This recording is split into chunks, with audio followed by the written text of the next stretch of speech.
Hoy, en Armas de Guerra, lo más avanzado de las mentes militares, el pináculo de la preparación, la armadura invisible, los juegos de guerra, desde el entrenamiento básico en la Primera Guerra Mundial hasta la explosión tecnológica antes de la tormenta, desde la edad de piedra a la era espacial. El fascinante mundo de los juegos de guerra, en la historia de las armas de guerra.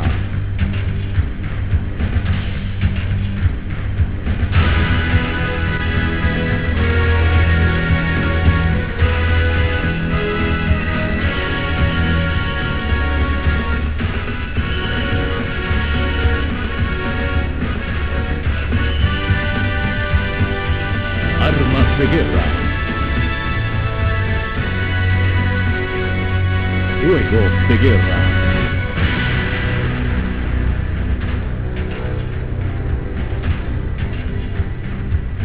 Un antiguo proverbio chino reza: mientras más sudes en la paz, menos sangrarás en la guerra. Esta agria lección no escapó a la consideración de George Washington, quien escribió: si deseas evitar el insulto, debes estar preparado para repelerlo. Si se desea garantizar la paz, se debe saber que en cualquier momento se está preparado para la guerra. En la actualidad, las armas y los métodos de entrenamiento o juegos de guerra han cambiado drásticamente desde la época de la colonia, pero su fin sigue siendo el mismo: utilizar el tiempo de paz como preparación para la guerra. Los juegos de guerra son batallas simuladas que preparan a las tropas para enfrentar situaciones de combate real.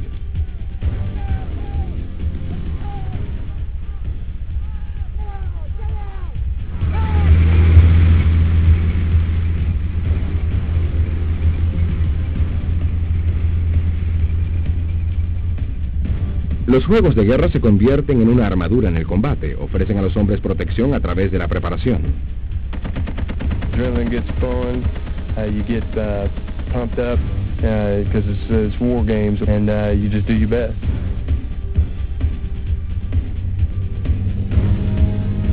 There's a definite psychological effect. The men feel like that they've been prepared, and they have somewhat of an idea what to expect when they really get in combat.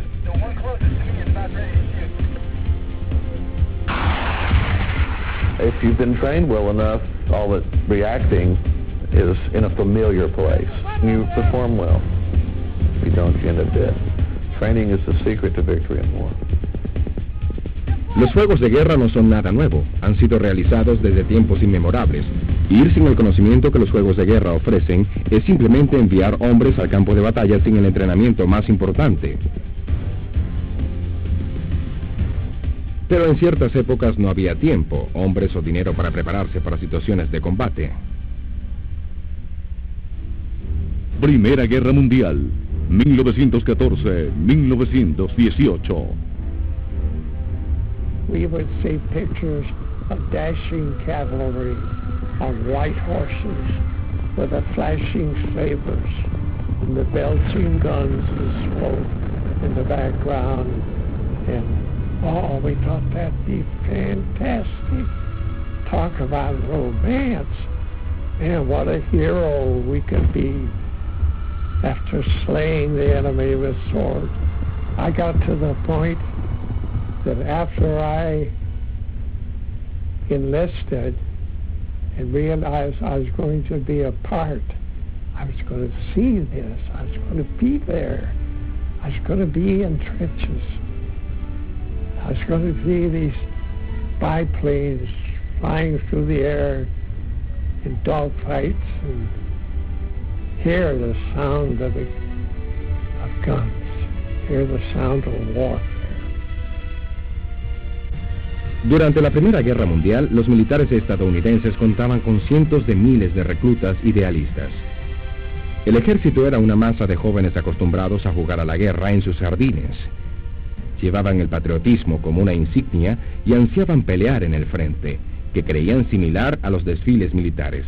Asistían deseosos al entrenamiento básico y solo obtenían eso, lo básico. Aprendían a utilizar una bayoneta, a disparar un rifle y a ponerse a cubierto. We still had a lot of growing pains in World War I. Because the American way of war was very attrition-oriented, The concept was always, after a war, disband the military. When there is a war, bring the military back up to strength. The problem with that is that what you do is you have a very untrained military force that is suddenly thrown into battle with very little training and sent out to fight. Después de unas pocas semanas de entrenamiento básico, los nuevos reclutas de la Primera Guerra Mundial eran enviados a un viaje sin retorno hacia la realidad de la guerra. No sabían nada de la sangre o de los campos de batalla. Para ellos era una aventura para la que creían estar preparados. Sus corazones latían fuertemente al abordar los trenes que los llevarían a su destino final, el frente de batalla. We went in boxcars, and I was in my spot where I wanted to be, and I would lean out and listen. We could hear the far distant boom and thuds of cannon fire. And that was one of the highlights of my experience in France. Those lights and then the dull thud. I realized then that I was really in the war. Entraban a la batalla con la esperanza de convertirse en héroes. Pero pronto la amarga realidad de la guerra se imponía y otra batalla comenzaba a librarse, la batalla por la supervivencia. Aprendieron de la guerra en el frente y en este entrenamiento muchos perdieron sus vidas. Some poets said they became men overnight. That's exactly what happened to me. That first night that I went in and was under heavy fire and saw men falling and everything, that changed me. We would go into the tents where they had the first aid and watch the doctor saw a leg off or an arm off.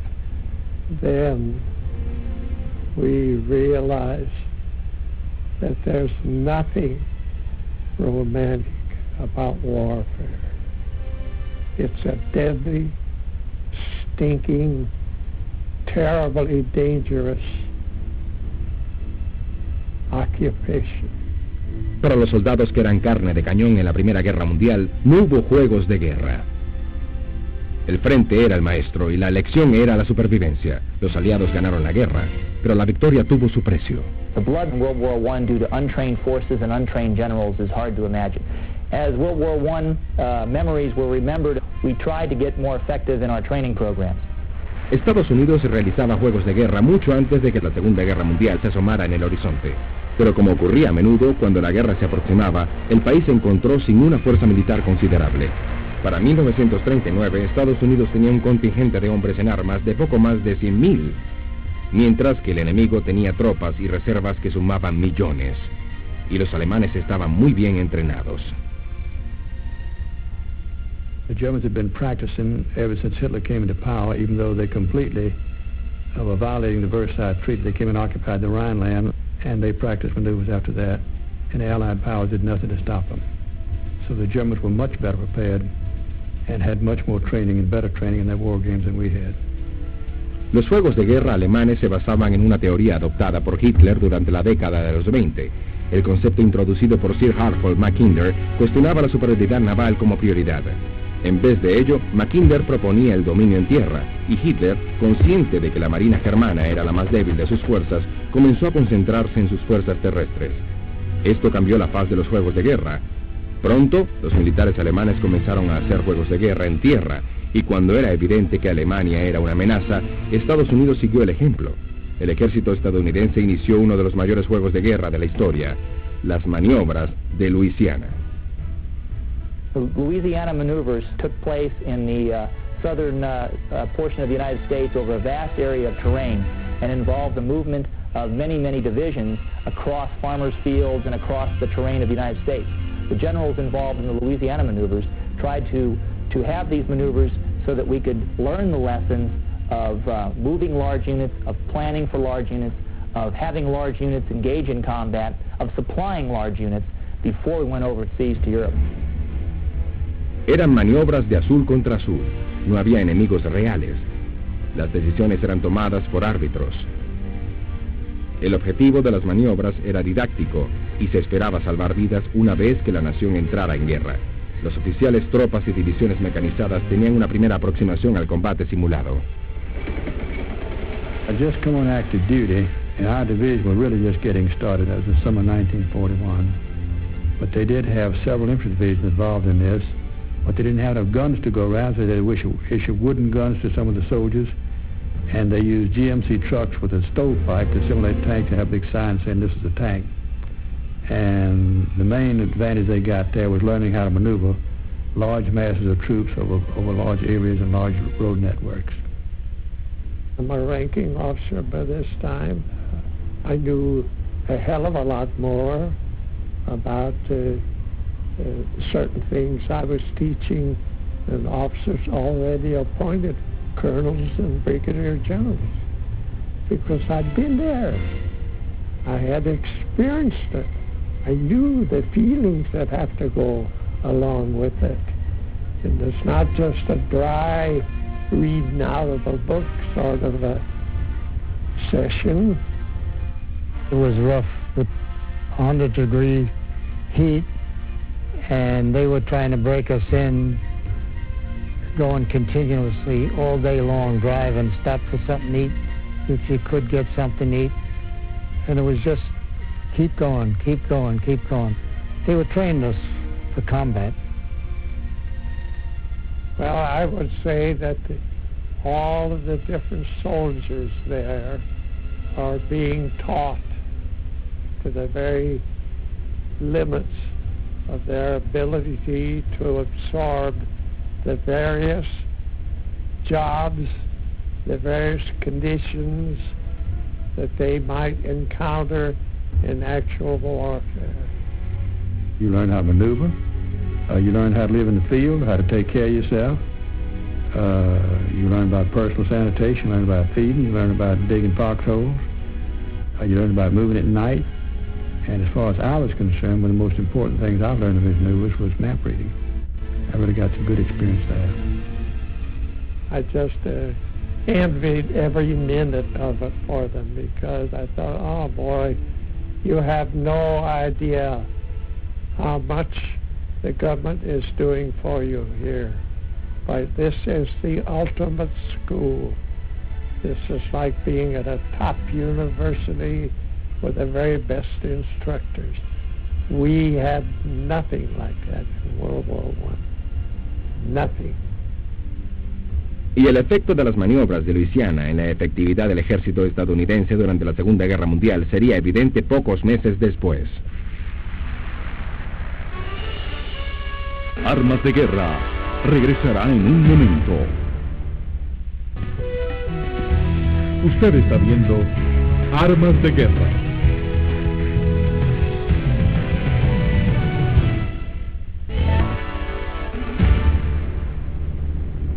Pocos meses después de las maniobras de Luisiana, Estados Unidos estaba en guerra, pero esta vez el ejército no solo contaba con sus armas, sino con el conocimiento.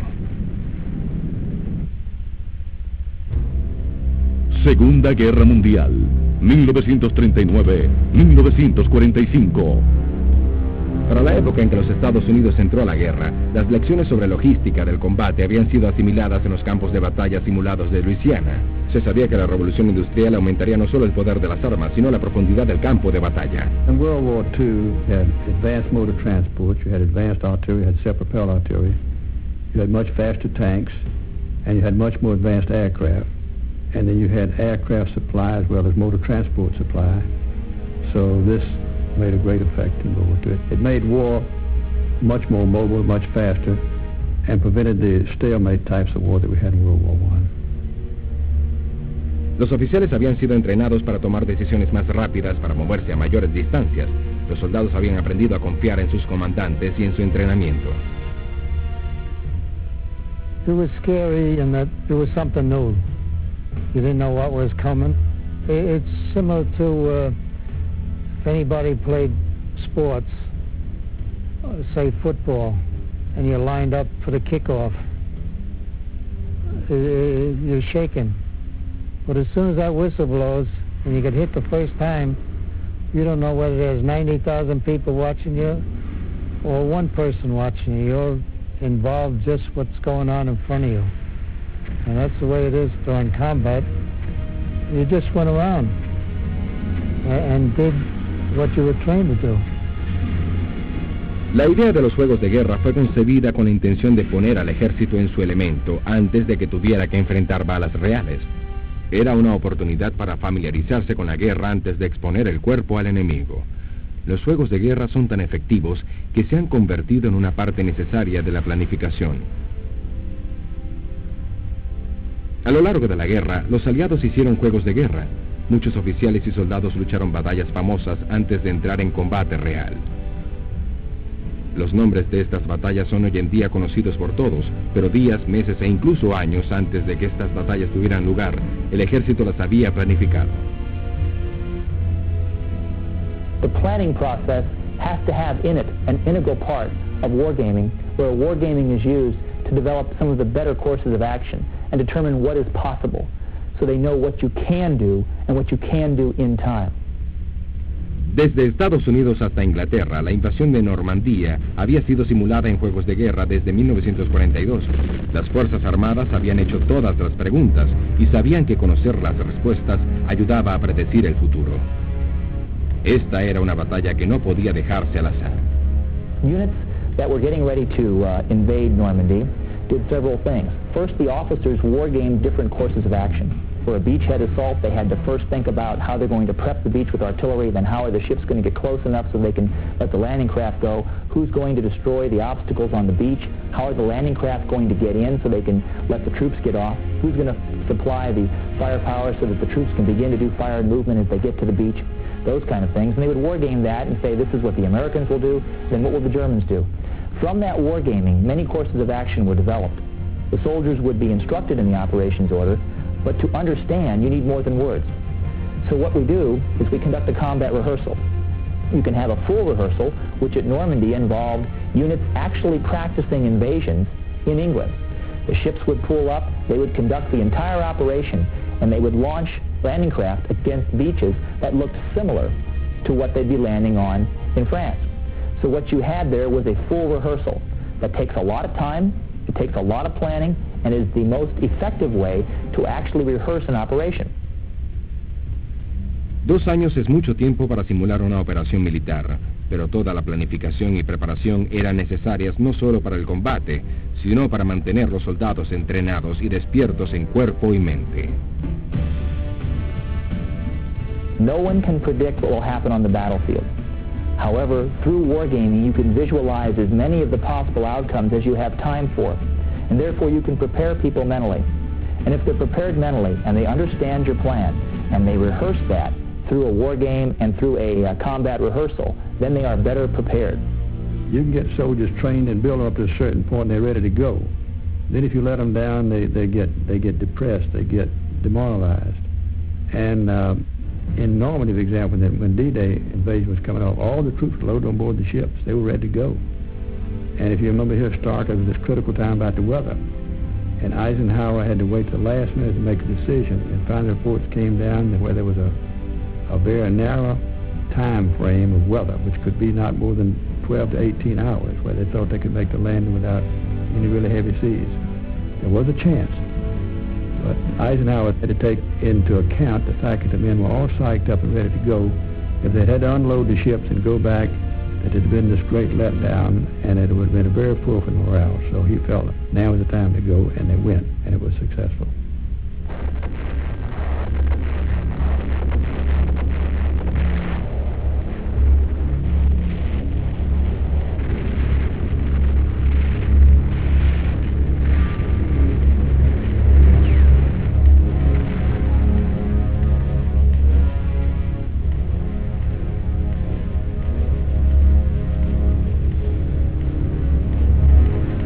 Pero Estados Unidos no era el único país armado con planes y preparación. Los alemanes también tenían sus juegos de guerra. The Germans have often been the masters of military wargaming, and they used wargaming in their planning process very effectively in trying to determine how many forces were needed to do certain operations. And it became part of the German method to consistently go through an action counter-reaction drill on different options so that they could see if their forces were adequate to achieve their missions and if they could actually achieve the goals they wanted within the time periods that they had. Durante la Segunda Guerra Mundial, los alemanes querían romper las líneas aliadas, y esto requería del elemento sorpresa. No se puede simular lo que no se espera. Cuando los alemanes atacaron en la batalla del Saliente, las fuerzas estadounidenses fueron golpeadas, pero no vencidas. Para el momento del ataque, el ejército del general Patton se encontraba al sur de Bastogne y se dirigía al Rin. Cuando supo del ataque, Patton desarrolló 3 escenarios a partir de la escasa información de la que disponía, y a medida que obtenía más datos, logró decidir cuál de sus planes se convertiría finalmente en el factor decisivo para la victoria.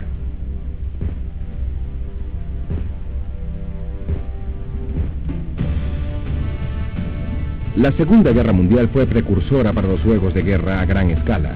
Las Fuerzas Armadas comprobaron la forma en que el ensayo se había transformado en el éxito del combate. Estados Unidos hallaría la victoria en otra guerra, aplicando no solo táctica, sino sabiduría. Armas de Guerra regresará en un momento. Armas de Guerra. Guerra de Corea, 1950-1953.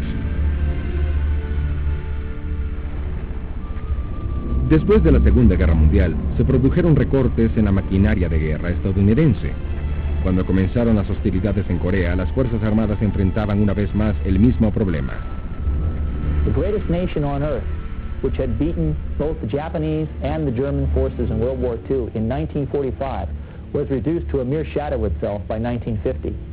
So the Army wasn't very prepared for the Korean conflict, which no one had foreseen, and which caused us to go through a re-education process and a rearmament of building the Army up to fight a conventional war again. Era otra guerra por la libertad, y las Fuerzas Armadas de Estados Unidos tendrían que prepararse rápidamente. En Corea se utilizarían las tácticas, estrategias y sistemas que habían funcionado también en la Segunda Guerra Mundial. Nuevas tecnologías tendrían una influencia importante en el rumbo de la batalla y dotarían a los militares de mayor poder de fuego. Eso significaría ampliar el espectro de los juegos de guerra.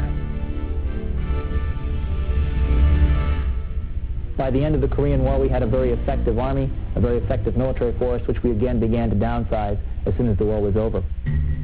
Guerra de Vietnam, 1964-1973.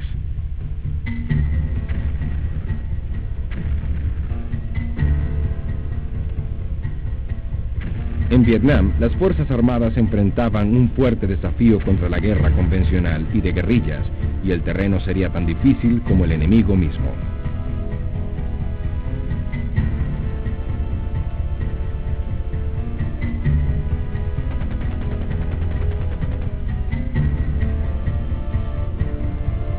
La selva tropical era el campo de batalla, y los enemigos se perdían en una masa verde. Para ganar la guerra, el primer paso era ganar los pequeños pueblos, pero los planes de batalla estadounidenses eran muy evidentes y el enemigo con frecuencia acechaba. They knew what would work against the Americans. The Americans fought on a very formalized plan. They knew what, charge into the ambush and just everything by the book. And the Viet Cong always took advantage of that. They'd set their booby traps up in advance of that. They'd set their ambushes. They knew exactly what to do. La guerra convencional tenía su lugar en Vietnam, pero para luchar en forma efectiva era necesario ver a través de los ojos del enemigo. Era imprescindible infiltrar no solo su territorio, sino sus mentes. Las unidades de élite fueron llamadas para librar una guerra no convencional y su entrenamiento era muy intenso. I'll tell you, the Viet Cong were very ingenious. And the Vietnam returnees passed on their learnings about the Viet Cong to the Rangers. So they were prepared for this when they got to Vietnam. Los juegos de guerra se hacían tan reales como era posible.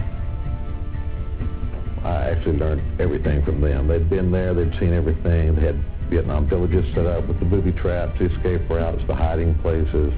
So I actually got to partake of the village atmosphere and see the war from the other side and get another perspective on how they had to protect themselves, how they booby traps, ambushes, everything. Great preparation. Era la última oportunidad para familiarizar a las nuevas unidades que pronto enfrentarían las tareas de invadir y asegurar los pueblos de Vietnam. You're not surprised when you get in a battle. You know what's going to happen. At least you hope you know what's going to happen. I think to win in war, you have to be alive at the end. You have to be alive. And I think that being prepared is the best way to stay alive. Mientras se llevaban a cabo juegos de guerra convencionales y no convencionales para Vietnam, Estados Unidos iniciaba una serie de simulaciones a gran escala para garantizar su seguridad contra posibles amenazas en todo el mundo. Los nombres de dos de estos juegos de guerra masivos son Reporter y Team Spirit. You cannot prepare for war without having exercises to ensure your preparedness. You need to do rehearsals on a grand scale. And Reforger and Team Spirit are the example of exercises that are rehearsals of war plans. Reforger was an exercise, and still is an exercise we use today, to move soldiers from the continental United States over to Europe to fall in on their pre-stocked equipment in Europe and then use that equipment to drive to the battlefield and be prepared to fight. Team Spirit era y sigue siendo el equivalente coreano de Reforger. Solo se instituyó Team Spirit para simular un posible encuentro contra China o Corea del Norte. Los preparativos para el despliegue de estas simulaciones son tan complejos y realistas como los de combate real.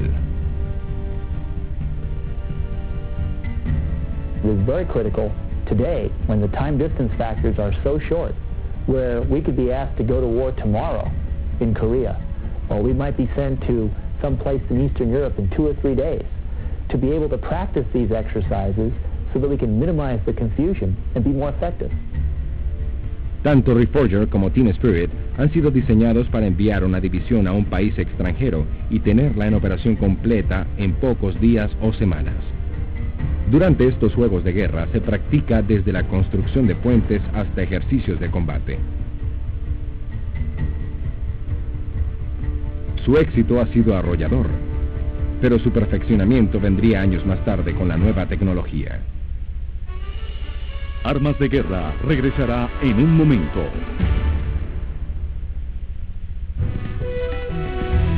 Usted está viendo Armas de Guerra.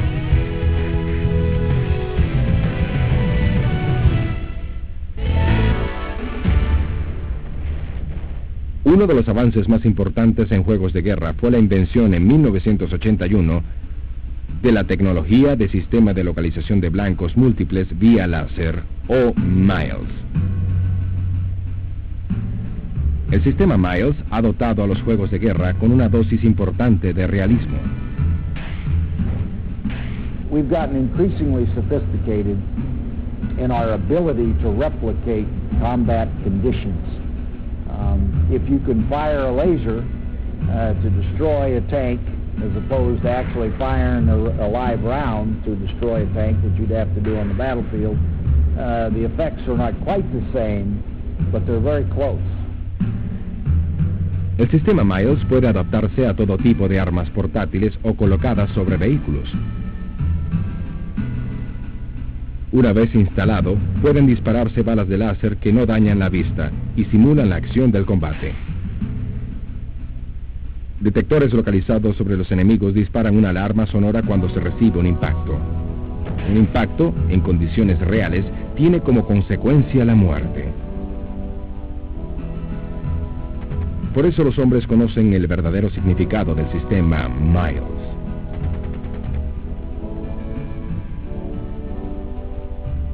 It's a no-kidding way of doing business. There's no bang, bang, you're dead. There's no throwing purple smoke to kill a platoon of folks. It's real live, honest to God, you are dead. Your lights go off, your bells go off, and you're out of the action. And soldiers don't like to be killed, I expect, any more by a laser beam than they do for real. It's the training environment that gave our Army a real sense of battle focus.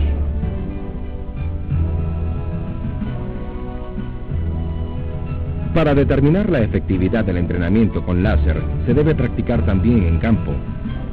Desde 1980, sitios como el Centro Nacional de Entrenamiento en el sur de California han ofrecido a las Fuerzas Armadas un ambiente adecuado para ejercitar su conocimiento y poderío. You deploy to the National Training Center just exactly as you would to war.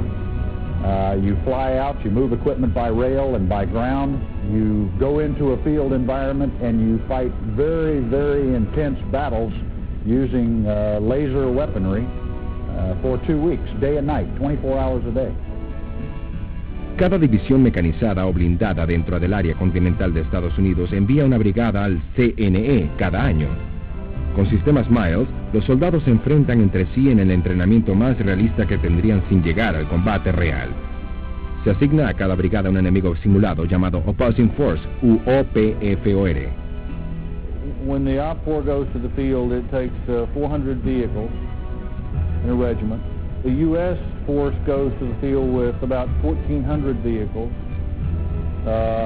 So in this landmass the size of the state of Rhode Island, there is a mock war for 14 days. It is continuous. That is, if you win today, you are able to keep the ground in the victory. If you lose today, you are forced to withdraw. So the gaining of ground, the seizing of objectives, the outcomes are played to their limit. Al igual que enemigos de otro país, la OPFOR conoce el terreno y las condiciones de los campos de batalla en el CNE. Para las brigadas en entrenamiento conocidas como Fuerzas Azules, vencer a las OPFOR significa hacer todo en forma correcta. I commanded the opposing force, 3,000 soldiers dedicated to replicating a threat. They could replicate one of several threats. The most obvious was the Russian threat. And we spent over 200 days a year in the field in the high Mojave Desert being that threat. As many people will tell you, that Russian regiment in the high Mojave Desert is the finest Russian regiment in the world. It spends all its time fighting. The OPFOR likes to think of itself as the cream of the crop, and most of the soldiers who are in the OPFOR are all volunteers. It has always been said that if you've served time in the OPFOR, you've had one of the greatest opportunities to learn warfare probably any place in the Army. The Blue Forces learn from the things that they do wrong that the OPFOR takes advantage of. The Blue Forces learn by watching how the opposing forces comes in and attacks swiftly and penetrates, makes a gap, and then runs through to the rear of the Blue Force formation. They learn by doing. The value of the National Training Center is it is able to stage a fight, determine what happened through the instrumentation system that's there. Then from this replay of the battle, you discover hopefully why it happened, because you not only have the instrumentation of the vehicles moving about the battlefield, you have all the voice, sound, communication information that you have access to. You have real-time ability to replay all of that through computer simulation, and you hopefully discover what you need to do it better next time. El CNE y el sistema Miles son solo dos de los avances que contribuyen con el realismo de los juegos de guerra actuales. La computadora, que pareciera un instructor poco dotado para el combate, ha ayudado a preparar a las tropas para sus guerras futuras en campos de batalla tridimensionales. Este sistema se conoce como SimNet. There are simulators that are configurable to do practically anything you want. And so we're presented with an idea, a thought, again, a concept of some sort, and instead of going out and building a tank to test it, bend metal to test it, we can do it in a simulator, as we're doing right now, on a battlefield against a threat, and see if it works. If it works, then we bend metal. SimNet permite la interacción de toda la tripulación en niveles simulados. También permite la conducción de maniobras a través de sistemas en redes. They can drive around inside of that giant Game Boy, if you will, and fight that tank. And as they look through their vision blocks, or they look through their sight apertures, they will see a battlefield in computer simulation. they'll be able to fight that tank against a simulated OPFOR again, or in fact against the guy in the next simulator as an opposing force.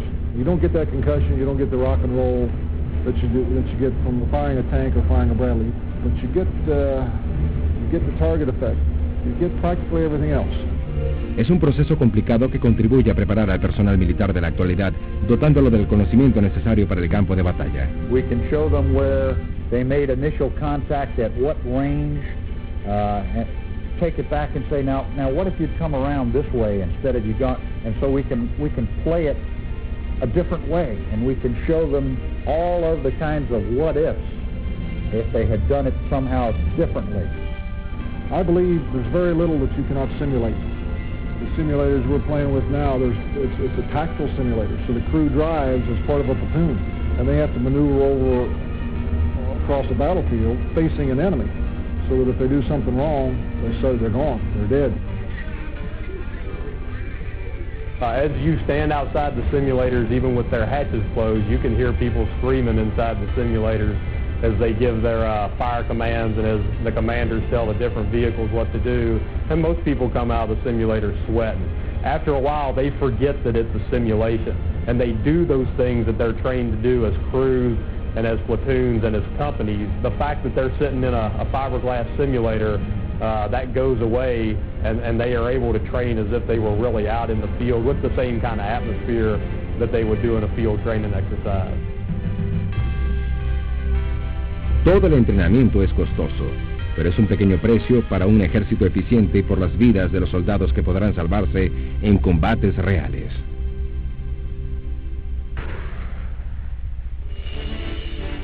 Armas de Guerra regresará en un momento.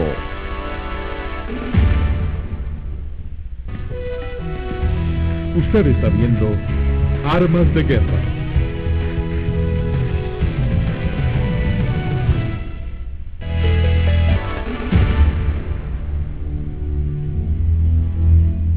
La Operación Tormenta del Desierto fue la primera guerra electrónica. Tormenta del Desierto, 1991. El avanzado entrenamiento militar fue puesto bajo prueba como nunca antes. Esta guerra había sido librada en mapas, escritorios, computadoras y ejercicios de campo mucho antes de que ocurrieran en la realidad. Una vez que las fuerzas llegaron a Arabia Saudita, era el momento de combinar todas las tecnologías y experiencias en el campo de batalla. The thing that concerned us was the fact that these soldiers that we were facing, the Iraqis, had been in a war. And while our combat exercises and our simulations come as close to combat as we possibly can, the fact of the matter is it isn't combat. And that's going to weigh in your mind. We all had our internal fears, and we all wrote our letters home and talked about all of that, as did I. But I always finished every letter with saying that our training and our capability to execute our doctrine will carry us through. I've got confidence in the people. I've got confidence in our equipment. I've got confidence in our tactics. And the biggest thing of all is I've got tremendous confidence in the training level of our soldiers. There's any number of things that's running through your mind at that time. The main thing is if you're going to be alive, if you're going to live through it. And then have you done everything that you can do to help prepare yourself for it? Those soldiers have done that over and over and over again in training. When they did it for real, they did it the exact same way, and when fear stepped in, training took over. Los láser fueron reemplazados por municiones verdaderas. Y hombres bien entrenados enfrentaron una fuerza opositora real. In a way, it's not like you're facing the unknown. It's like, hey, this is another exercise, except I've got real bullets and real enemy. But that's the way I thought of the old guys who were using lasers and miles and whatnot. So that's how I'm going to think of these guys. And that's exactly how it happened. The ultimate test, as far as evaluating our training is concerned, was in Desert Storm. And it really wasn't a matter of the Iraqis being so bad or so poor in their performance. It was that our soldiers were so much better. Tormenta del Desierto mostró el valor de los juegos de guerra. Fue una demostración de la efectividad de unas fuerzas armadas bien entrenadas. We were sitting on a major supply route, and as the days started to wear on, dismounted infantry, Iraqis, and vehicles started to come up, and we realized just how we had decimated the Iraqi army, and that's when it clicked in my head that all the training I had done came up to this, and the Army didn't let me down. The Army trained me well, and they trained my men well, and that's why we won the war. Tormenta del Desierto comprobó la conveniencia de los juegos de guerra, pero también dotó a los equipos de investigación de datos valiosos para un entrenamiento aún más avanzado. Poco después del fin de la guerra, se inició un esfuerzo de reconstrucción de un teatro de operaciones de Tormenta del Desierto. La batalla se llamó 73 Easting. My role in the creation of the simulation began in the desert, and I was met in the desert by a research team. They came to us not months after, but hours after the action actually took place, so it's fresh in our mind. We spent the next couple of months painstakingly going through all of this evidence, some of which was clear, some of which was murky, trying to plot out exactly what happened. La batalla 73 Easting incluyó la recolección y verificación de datos reales de parte de los soldados que lucharon en ella y de otras fuentes de información. We tried to refight the battle as closely as possible to what our data told us the real battle was like. Eagle Troop first made contact with the enemy on the afternoon of 26th of February. We received heavy machine gun fire from a village. I ordered the 2 tank platoons to come online abreast of my tank, and we fired a volley of high explosive anti-tank rounds. When the tank rounds impacted into the village, large holes, almost the size of the entire wall itself of the cinder block building, were blown into the buildings.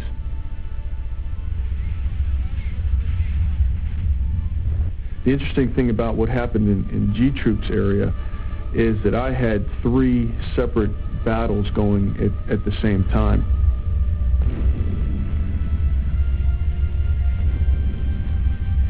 We hit a dug-in force oriented roughly in our direction, tanks and personnel carriers. The first volleys of fire were fired by the scouts who were out front. Topped the ridgeline, saw the entire panoply of the enemy, killed 3 of their tanks in less than 10 seconds.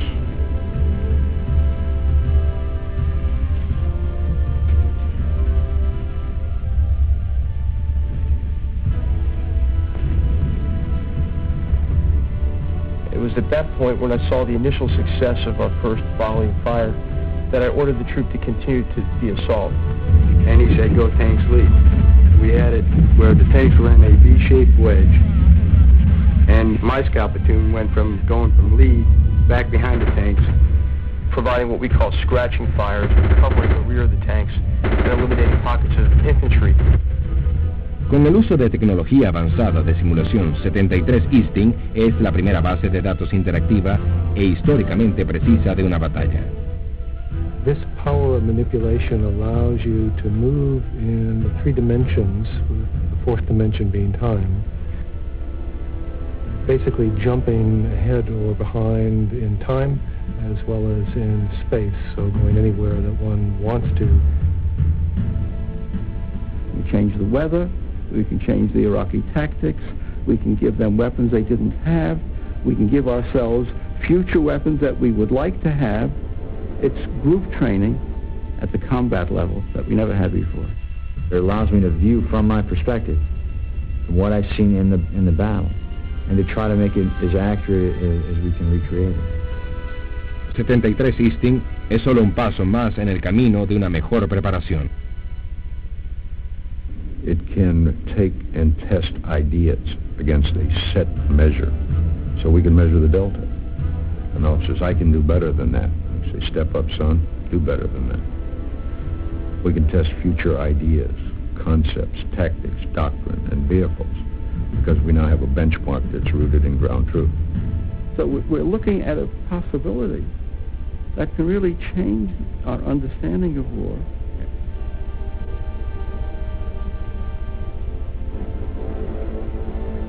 Los juegos de guerra son un componente esencial del entrenamiento militar. Con una combinación de mapas, simuladores y ensayos de combate, las tropas se enfrentan lo más cercano al campo de batalla real. Los juegos de guerra solo son una forma más de evitar derramamientos de sangre innecesarios. Los juegos de guerra dotan a las Fuerzas Armadas del conocimiento, un factor que incluso en el campo de guerra contribuye a salvar vidas.